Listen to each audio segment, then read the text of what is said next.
Hi, I'm Mark Tyrrell of Uncommon Knowledge and welcome to I Feel Like a Fake, How to Stop Imposter Syndrome, Sapping Your Clients' Self-Esteem.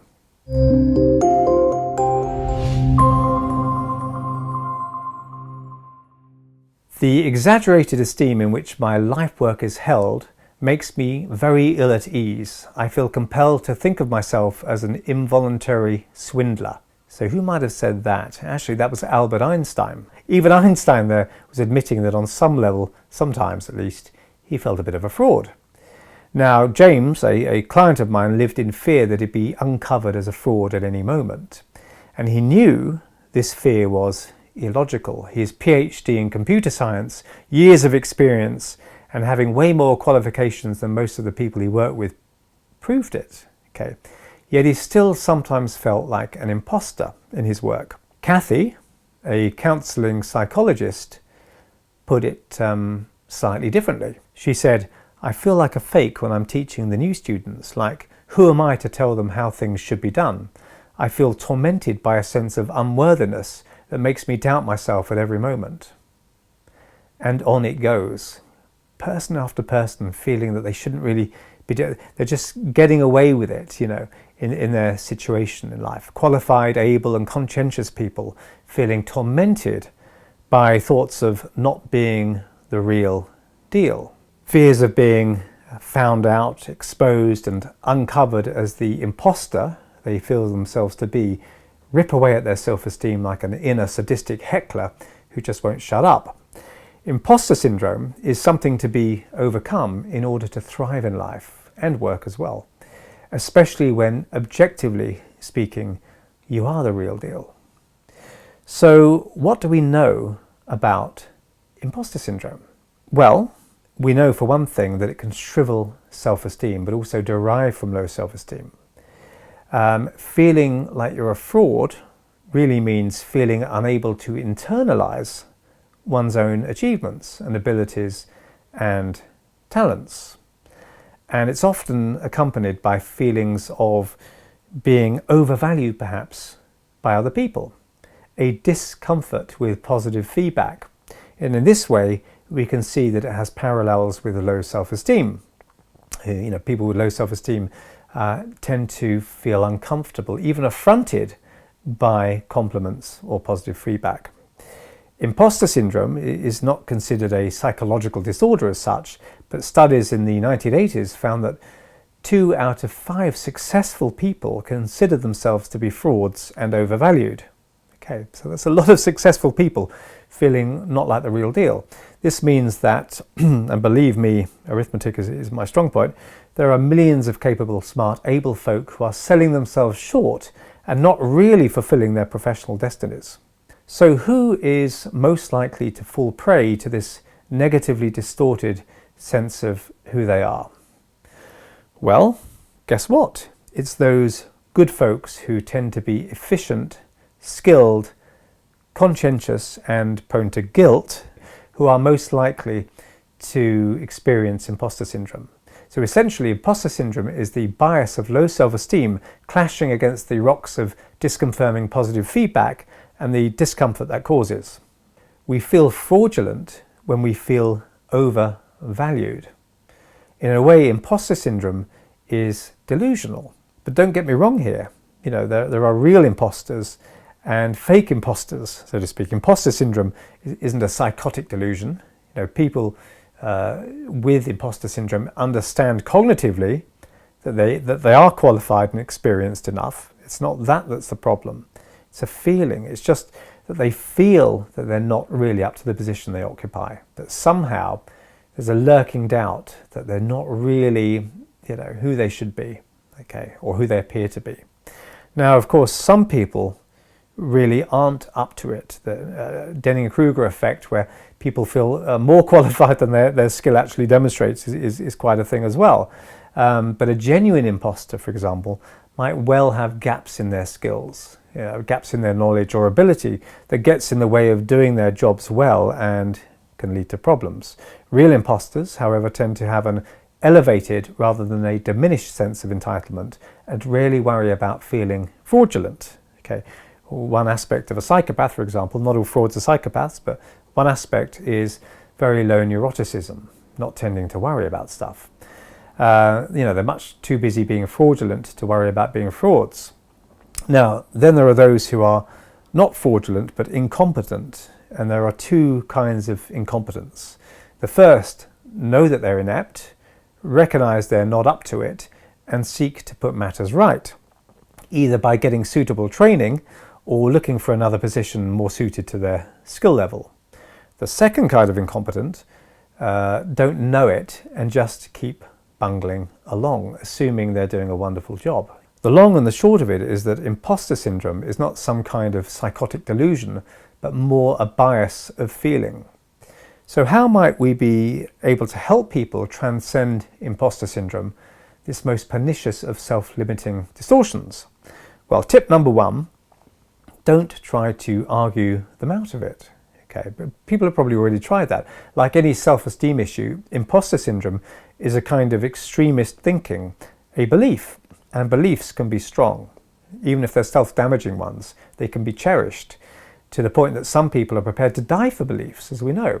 So just contradicting someone's belief system with good intentions can be disrespectful and diminish rapport with that person. So my point here is that a strong belief can sometimes be strengthened rather than weakened by direct, though well-intentioned, contradiction. So consider this, people suffering from imposter syndrome quickly brush aside any proof of success as something else. Okay, so rather than it being proof that they're worthy, it was just luck or timing or other people being nice or the result of managing to convince others that they're more intelligent or competent than they really are. So they look for other reasons other than them being good as to why positive things seem to happen. Imposter syndrome is a highly efficient way of discounting positive feedback. So trying to counter it directly with direct positive feedback isn't the way to go here.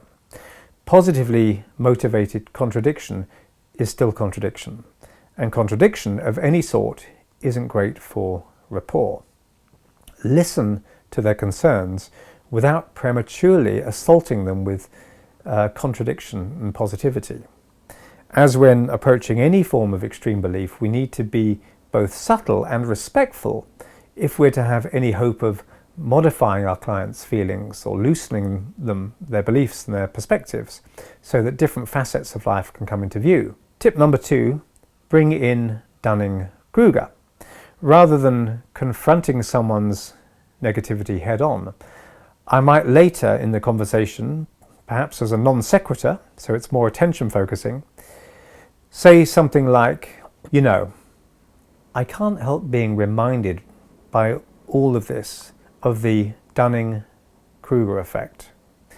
That's the phenomenon researchers have identified where the poorest performers are the least aware of their lack of competence, and the best performers feel overvalued because they just can't believe that other people can't do what they do so well and naturally. Then I change the subject and talk about something else. So I've just introduced an idea there as a non sequitur, talked about the Dunning-Kruger effect, and then moved on. And this is an example of seeding an idea for the unconscious mind, maybe coming back to it later on. Okay. And for seeding to work, it should be presented as indirectly as possible and left alone long enough to take in the mind of the listener, undisturbed by the conditioned responses of the conscious mind. Describing known patterns, such as both the Dunning-Kruger effect and imposter syndrome, is a great way of presenting reality objectively and leaving someone to pattern match themselves for themselves. Okay. If you plant a seed in the earth, you need to leave it alone for a while to let it grow. This allows them to see the truth of their own cognitive distortion more easily from the outside, thereby loosening its grip on them. Okay, and it's very different from me just saying, you've just got imposter syndrome or something. But I want to stress that it's not so effective to just jump in straight in with this immediately after they indicate they have been feeling like a fraud. Okay, ideas that will help strengthen their objective, mindful, observing self can be presented later when they're less anxious to defend their limitations.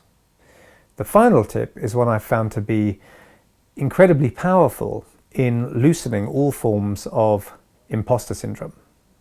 So tip number 3, remind them that it's all made up. When somebody is really efficient, creative, driven, or able in any way, it can be hard for them to understand that not everyone finds what they can do so easily, or it is even possible for other people to do.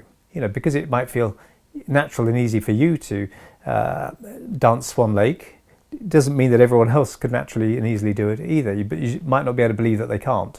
Okay, so that's clear. But there is, I think, another reason why millions of people can feel perfectly genuine when some title or role is bestowed upon them. And when you clarify this for people, and maybe even yourself, it can feel like a huge relief. You can remind people that all institutions, all titles, all organizations, all fields of study, all departments, all job titles, and all august and traditional academic and professional bodies were at one time simply made up. Imagined, they were dreamed up, invented, and instituted by someone. An idea like this is often best presented while the client is wrapped within a deep, satisfying and relaxed trance state. Okay, I might present it to them something like this. I might say, when you think about it and when you feel about it, it's not surprising that so many people fall into feeling somehow that they're an imposter. Maybe it's because it's easy to forget that everything was, at one time or another, dreamed up by someone, because it's all made up.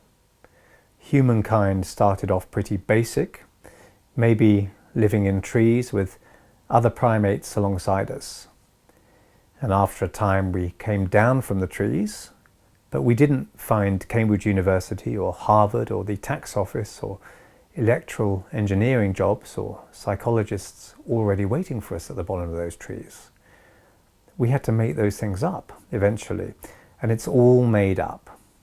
We were a bunch of primates in trees, and at some time in our history, someone invented universities, medical establishments, legal procedures, titles, and it was all made up. And through the ages, all that stuff was simply made up. From make-believe by someone, ideas that came into someone's head, a process that began tens of thousands of years ago in the seeds of the imagination, as paintings on cave walls. It was all made up, and that's fine. You can be cool and relax with that, and maybe even be an innovator yourself. And the best part is, it's all made up, and you don't have to think about it. And people are so often overawed by institutions and job titles and ancient professional bodies, so it can just be great to contextualize all of that. Healthy self-esteem isn't about seeing yourself in unwaveringly positive terms, but clearly and fairly in the context of your life. Low confidence leaks energy by creating unnecessary chronic stress. When someone breaks through imposter syndrome, they can really start to live their life with total energy and focus. So I hope you found that useful, and if you did, please hit like and subscribe. And if you want to hear when my next video is published, hit the notification bell below this video. I'm Mark Tyrrell of Uncommon Knowledge, and if you'd like to subscribe to my email newsletter, you can find it over at unk.com/blog. That's unk.com/blog. And thanks for watching.